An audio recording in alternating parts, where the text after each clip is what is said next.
What's the meaning of Calvados?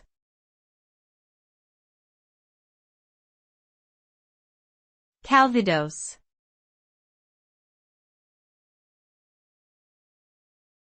Calvados.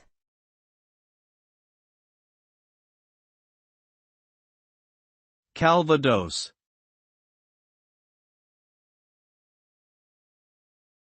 Calvados.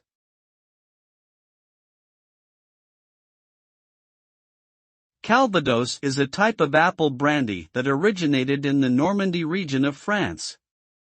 It is made from a blend of different apple varieties, which are crushed and fermented to produce a cider. The cider is then distilled twice to create a clear, high-alcohol spirit, which is aged in oak barrels for a minimum of 2 years.